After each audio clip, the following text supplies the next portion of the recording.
Conceptrice, concepteur, bonjour. Je m'attaque à une nouvelle vidéo de comparaison entre SolidWorks et Creo paramétrique. On va s'intéresser à la pièce que vous voyez devant vous. Je la tire d'un tutoriel mis en ligne. Je vous mettrai le lien dans la description, bien évidemment, par a priori un expert SolidWorks. Il qualifie cette pièce de pièce un peu compliquée. Je suis d'accord avec lui, c'est-à-dire que si on s'y prend mal, on pourrait très bien passer beaucoup de temps pour la modéliser. Alors ce que j'ai fait, c'est que j'ai décidé de recréer la pièce au paramétrique 12.4, c'est ce que vous avez ici à l'écran, et en vignette, vous avez la vidéo originale SolidWorks pour que vous puissiez comparer en temps réel euh, la facilité d'utilisation, enfin les performances de chaque outil. La vidéo commence par l'ajout de paramètres. Vous verrez sur la vidéo originale, sa conception est pilotée par un certain nombre de paramètres. Moi, j'ai profité du fait que dans les relations de Creo, on peut directement copier-coller des paramètres, des valeurs mathématiques, comme vous m'avez vu faire au tout début. Alors que dans SolidWorks, il faut les rentrer apparemment un par un dans un tableur, ce qui prend du temps. La preuve, il n'a pas encore fini de rentrer ses paramètres, alors que moi j'ai déjà commencé l'esquisse de ma pièce. Autre point intéressant, c'est que maintenant que j'ai rentré mes paramètres en utilisant les relations, c'est que je vais pouvoir directement, alors, au lieu de rentrer une valeur numérique, comme je vais le faire ici, hop, je mets L, et il propose de rajouter automatiquement une relation entre le paramètre F, et la cote. Donc, voyez. Ensuite, autre point fondamentalement différent de la façon dont moi j'aborde les conceptions de pièces et dont la plupart des entre guillemets concepteurs qui font des vidéos sur YouTube font, que je considère comme une mauvaise pratique, c'est qu'ils ont tendance à s'engouffrer dans des esquisses extrêmement compliquées où ils veulent réaliser tout de suite la totalité de la forme, alors qu'il faut souvent rester humble et donc faire des esquisses et des enchaînements de fonctions simples. Voilà, donc moi j'ai déjà fait mon premier volume et la première différence que vous allez pouvoir constater fondamentale entre les deux approches, c'est que la partie que je pourrais appeler bombée sur la face gauche de la pièce, eh bien moi je la réalise tout au début, en deuxième fonction, alors qu'il y a encore que la pièce est encore pleine de matière, ce qui fait que je vais avoir un volume que je vais pouvoir creuser par une coque, et ça va énormément me faciliter la vie. Alors que vous voyez là dans la vignette, notre brave concepteur SolidWorks, il est en train de s'empêtrer dans une esquisse d'une complexité sans nom, parce qu'il veut voilà, dessiner dans son esquisse toute la géométrie de la première extrusion, ce qui ne sert à rien. Ça lui fait perdre du temps. Et en plus, il fait une erreur, notamment sur la partie droite. Il a prolongé son esquisse à droite par un trait, un trait, alors que normalement on devrait le prolonger par un arc de cercle. On verra ça tout à l'heure. Donc moi, là, ça y est, j'ai fait ma coque. Je vais attaquer les ajouts de matière à l'intérieur de la coque.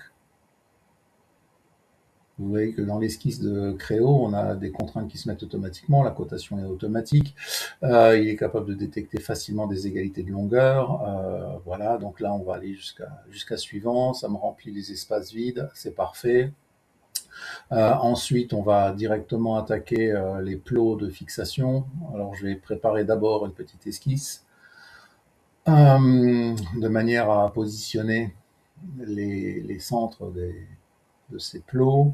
Alors vous verrez, hein, vous irez voir sur sa vidéo, il propose un plan détaillé qui sert de modèle pour faire la modélisation. J'ai essayé de respecter le plus possible les schémas de cotation proposés sur son plan, hein, pas tricher.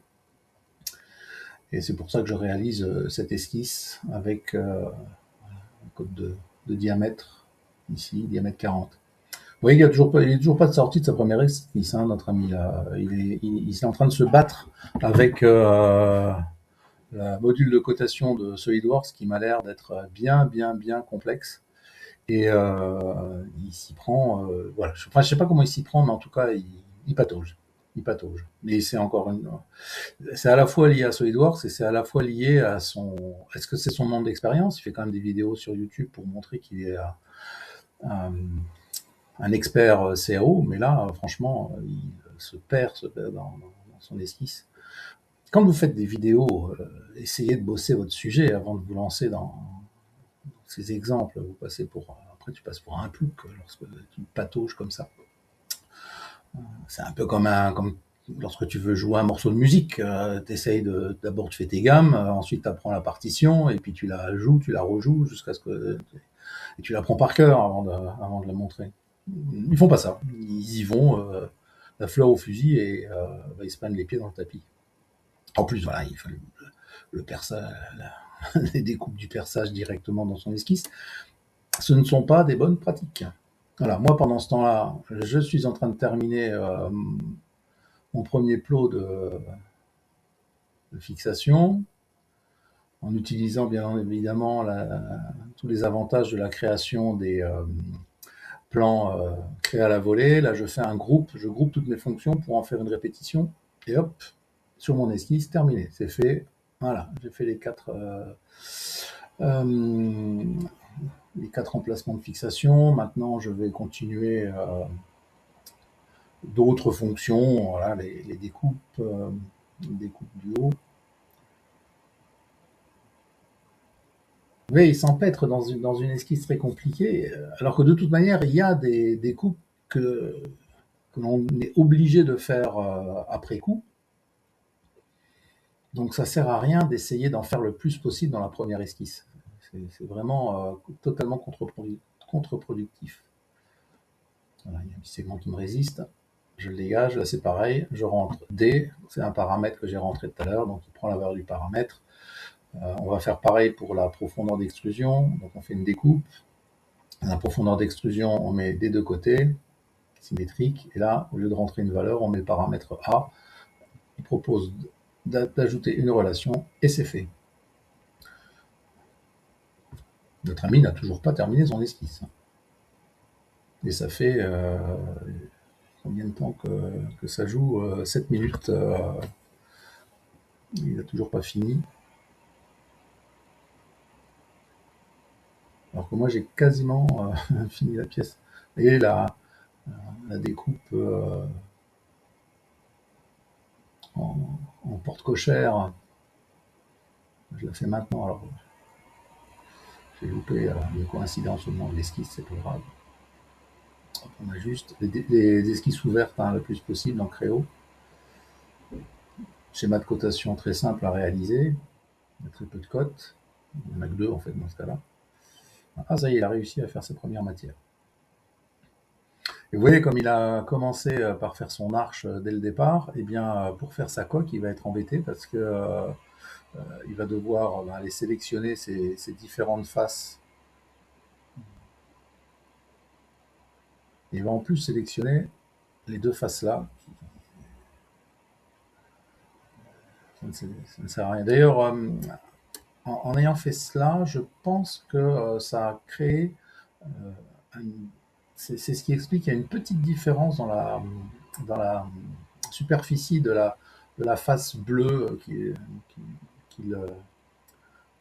enfin la face bombée, la face circulaire. J'ai pas exactement la même valeur de surface que ce que lui trouve, mais je pense que c'est la façon dont il s'y est pris qui fait que ça marche pas bien.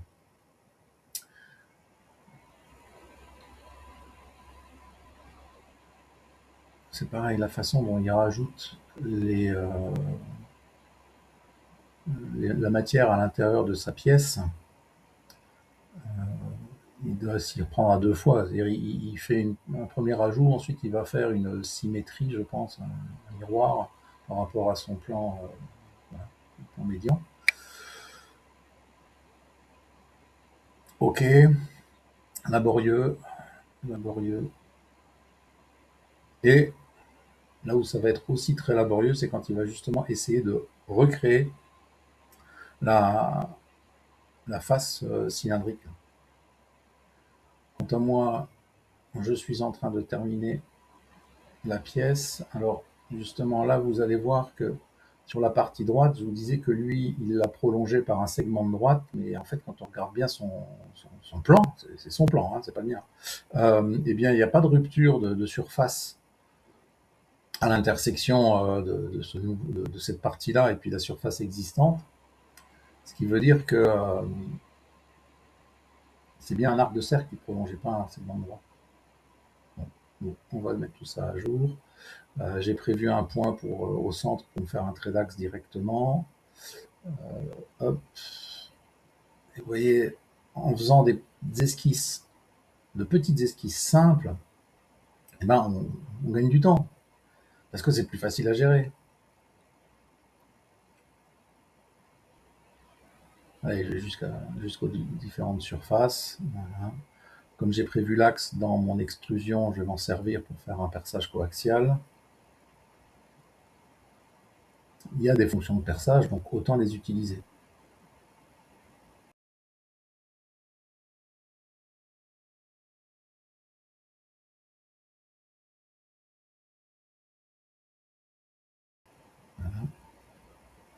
Et je vais terminer en réutilisant l'esquisse que j'ai faite précédemment pour découper la matière. Alors j'avais fait une version avec des corps, en utilisant des copies de corps et des symétries. Puis je me suis dit que finalement, c'était pas forcément nécessaire. Cette méthode-là, elle marche bien aussi. Et puis, donc là, j'ai fini la pièce après 11 minutes. Et comme je me suis dit, bah tiens, lui, il a toujours pas fini, bah, je vais essayer de faire la même chose, mais avec ProEngineer version 14. ProEngineer version 14, c'est un logiciel que j'utilisais il y a 30 ans. ProEngineer version 14, c'est sorti en 1994. Je pense qu'il y a pas mal de personnes là sur YouTube qui me regardent en ce moment, qui n'étaient pas nées à cette, ou en tout cas qui commençaient à peine le CM1 ou le CM2 à ce moment-là. Eh bien, je me suis dit, bah, on va voir si sa pièce compliquée, si c'est si compliqué que ça à faire, et c'est la méthode dont on pourrait s'y prendre pour le faire avec cette vieille version de ProEngineer qui a précédé Creo. Vous avez vu là rapidement, j'ai là aussi utilisé les relations, c'était déjà le même principe hein, il y a 30 ans. Donc j'ai rentré mes paramètres directement dans les relations. Et là maintenant, ce qui est primordial, c'est la toute première esquisse. Il y avait un mode dans ProEngineer, c'est voilà, bouton de droite après avoir fait une ligne, on enchaîne sur des arcs de cercle tangents avec le bouton droite de la souris. Ce qui fait que là, je suis sûr que mes arcs de cercle sont tangents les uns aux autres et le premier arc de cercle est bien tangent voilà, au segment de droite. Et vous voyez qu'au niveau du placement de la cotation, c'est malgré tout très rapide. Alors on faisait beaucoup d'allers-retours dans les menus à droite, mais n'empêche que hop, j'ai ma régénération est réussie, je mets mes valeurs de cote. De la même manière, je mets des paramètres et en bas, il me demande est-ce que je veux le considérer comme étant une relation. Donc là, je suis en train de rentrer directement les paramètres. Ici, c'est F. Là, ça va être J. Et il prend les valeurs. Je vais, et quand il n'y a, pas de paramètres, je mets la valeur. Je régénère, j'ai ma forme, je valide. Je mets là aussi un paramètre pour la profondeur. Est-ce que je rajoute une relation? Oui, je rajoute la relation. Et voilà, j'ai ma première matière. Vous voyez comment il fait là, lui, en vignette pour faire son dossage semi-circulaire. Et vous voyez qu'il y a un petit bout de matière qui manque. Donc il va être obligé de rajouter. Enfin bref, c'est vraiment une mauvaise façon de s'y prendre. Sur ProEngineer version 14, j'utilise la même méthode que celle que j'ai utilisée sur Creo, pour dire le contraire. Je crée un plan à la volée et je me trouve là ici en vue de projection. Je peux tracer mon arc de cercle à centre extrémité, comme ça. Je vais aligner ce qui doit être aligné, rajouter des segments. Là, je rajoute de la matière dans la matière, donc à la limite, c'est c'est vraiment pas un problème. Je, ça, comme ça m'assure que je serai bien en intersection. Je mets deux cotes, je régénère, c'est passé, je remplace par un paramètre,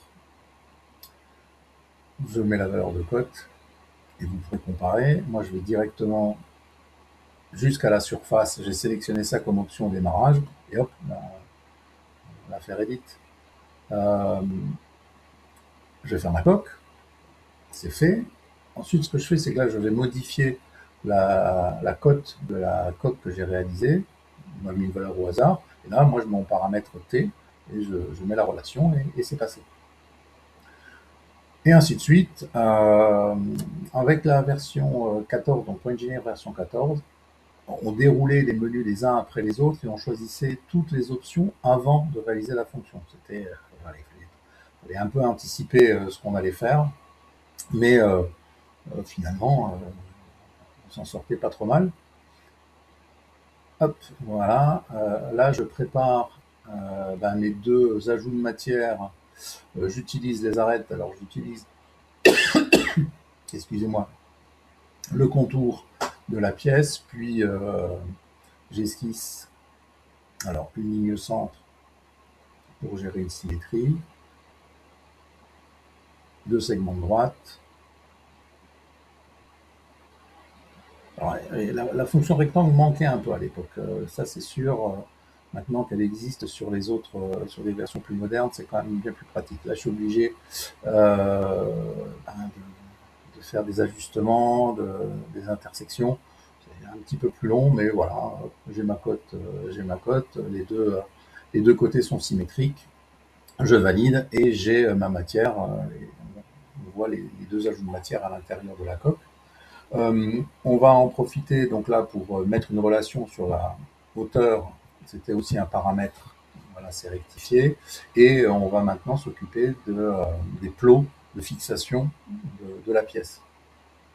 Donc pour faire ça, je vais utiliser, je vais esquisser une courbe de référence qui va me servir de support pour toutes les autres opérations de création des perçages et des bossages. J'ai créé un plan à la volée à 12 mm de décalage par rapport à la phase des ajouts de matière. Je récupère le contour extérieur et là je vais utiliser des filets, des rayons, des arcs de congé. Voilà. Hop, alors, on ne voit pas la vignette de la vidéo de SolidWorks qui continue derrière. Je vous signale que là, moi, je suis déjà à la moitié de la deuxième pièce, alors qu'ils n'ont pas encore attaqué les plots de fixation sur la pièce SolidWorks. Là, ils vont le faire. Ça va vous permettre de comparer quasiment en temps réel euh, la différence d'ergonomie et d'utilisation de deux logiciels qui ont 30 ans de différence. Et finalement, mon ProEngineer, il s'en sort pas mal du tout. Dans cette séquence, on est tout à fait compétitif. Je fais des cercles concentriques par rapport à ma courbe de référence que j'ai tracée tout à l'heure. Voilà, je n'ai qu'une seule cote à mettre en place. C'est fait. On extrude jusqu'à suivant.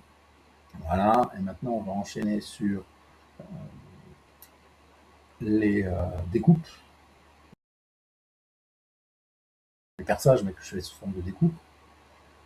On utilise le plan d'esquisse précédent et on recommence exactement la même manière, des cercles concentriques. Et là, pendant ce temps-là, lui, il n'a toujours pas fini de faire sa première ébauche pour les plots, les bossages, avant de faire les perçages.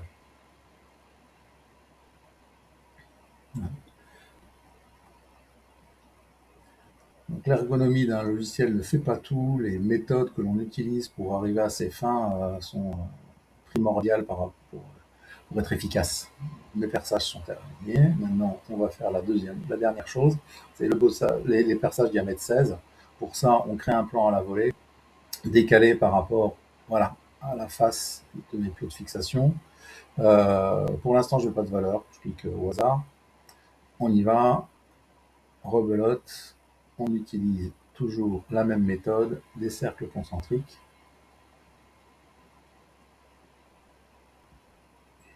Il y a aussi quelque chose qu'il faut avoir en tête, c'est que pour l'instant, je trace les cercles concentriques avec une dimension quelconque. Comme c'est paramétré, c'est au moment où je mettrai la coque que on va rétablir la bonne valeur. Voilà. On va mettre 16 mm. C'est parfait. Et c'est une découpe à travers tout. C'est fini.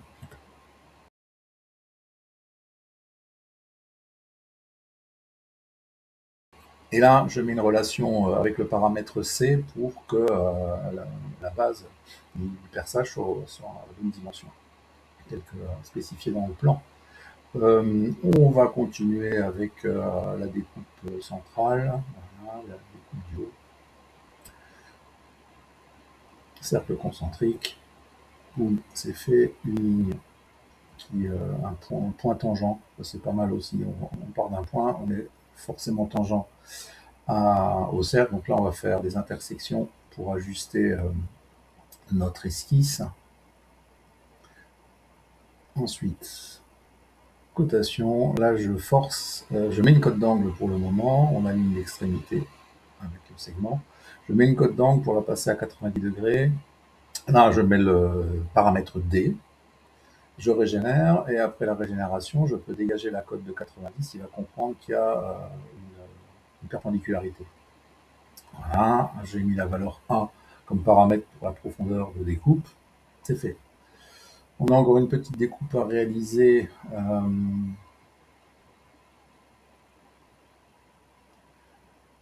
Ah oui, d'abord le perçage coaxial à cet endroit-là, ça c'est fait. Il y a la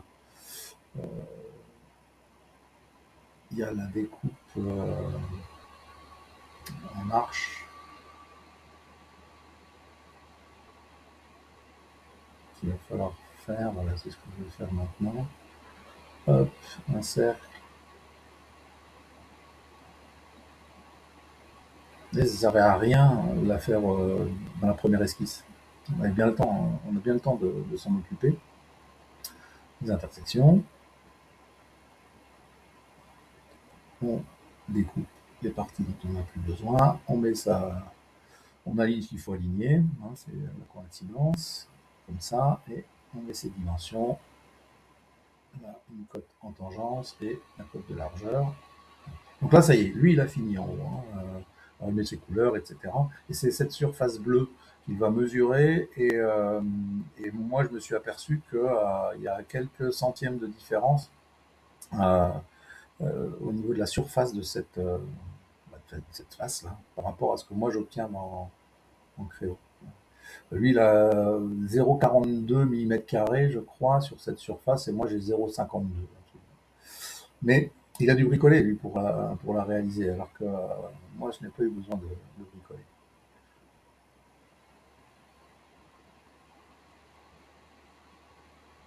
Les bonnes pratiques en CAO, il faut enchaîner des fonctions simples. Pas la, on se casse la tête à faire des choses tirées par les cheveux. Forcément, ça, à un moment donné, ça se passe mal. Ok, voilà. Et puis maintenant, pour terminer, là, c'est la partie. C'est une belle pièce, hein, aussi, nombreux et tout. Et tout. Il y a 30 ans, c'était pas mal. On va réaliser là aussi sous forme d'une courbe de référence sur cette face à droite.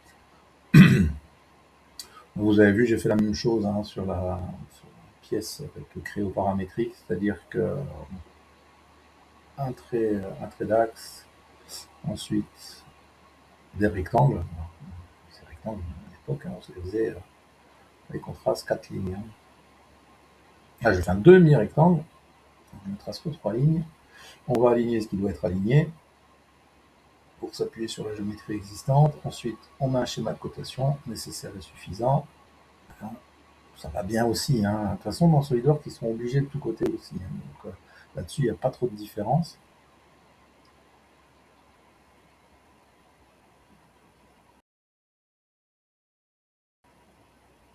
Voilà. Et on fait une symétrie miroir. Voilà, c'est fait. On régénère une nouvelle fois et on sort de sa courbe. Et puis maintenant, on va faire la dernière protrusion.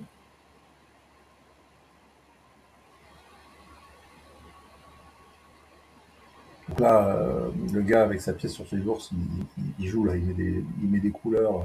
Donc on peut considérer qu'il a fini. Et voilà, vous avez vu, moi pendant qu'il fait une pièce, j'en fais quasiment deux avec un logiciel de plus. La deuxième, elle est faite avec